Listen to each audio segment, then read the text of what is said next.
Perkenalkan, nama saya Yohana Kristina Panggabean, NIM channel E020004.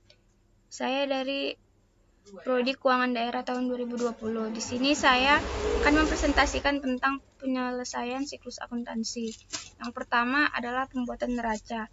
Bentuk dari laporan neraca ini ada dua macam. Bentuk laporan yang memanjang ke bawah disebut stafel, lalu susunan laporan neraca dengan bentuk ke samping dinamakan skontro.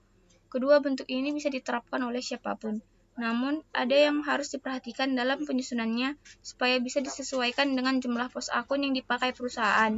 Jika akun yang digunakan banyak, neraca bentuk stafel lebih efektif, sedangkan bentuk neraca skontro lebih mudah diterapkan di perusahaan yang punya akun dan jumlah nominalnya sedikit seperti bisnis UKM. Kemudian, perhitungan laba rugi melalui neraca lajur. Proses penyusunannya adalah sebagai berikut.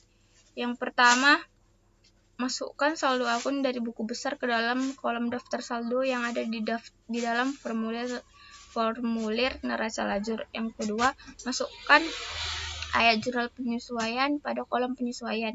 Yang ketiga, mengisi kolom-kolom daftar saldo setelah disesuaikan. Yang keempat, memindahkan jumlah-jumlah di dalam kolom daftar saldo lalu disesuaikan ke dalam kolom laba rugi. Yang kelima, menjumlahkan kolom-kolom laba rugi dan kolom-kolom laporan posisi keuangan serta memasukkan angka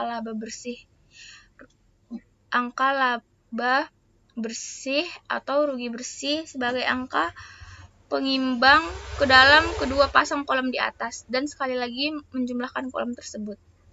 Pengerjaan neraca lajur ini bisa dilakukan dengan 3 cara, yaitu dikerjakan bersamaan dengan aktivitas siklus akuntansi akhir periode. Yang kedua, dikerjakan setelah aktivitas pencatatan yang meliputi pencatatan penyesuaian, penutup, dan pembalik, tetapi dilakukan sebelum penyusunan laporan keuangan. Dan yang ketiga, dikerjakan setelah disusun laporan keuangan. Pembuatan jurnal penutup dan pembalik. Yang pertama adalah pengertian jurnal penutup.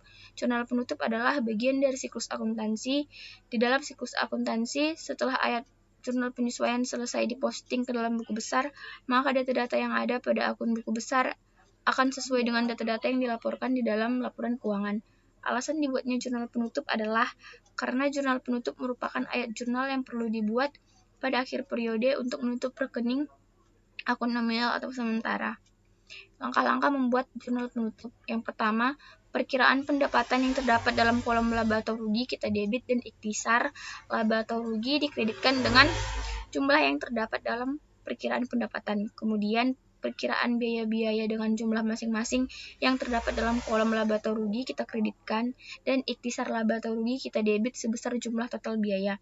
Yang ketiga, perkiraan price dengan jumlah yang tertera dalam kolom neraca dikredit dan modal di sebelah debit dengan jumlah yang sama.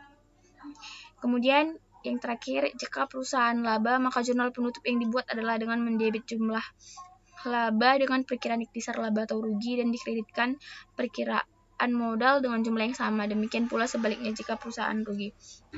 Kemudian pengertian jurnal pembalik. Jurnal pembalik adalah jurnal untuk membalik jurnal penyesuaian yang menimbulkan akun neraca. Jika tidak dibalik, akan terjadi akun ganda.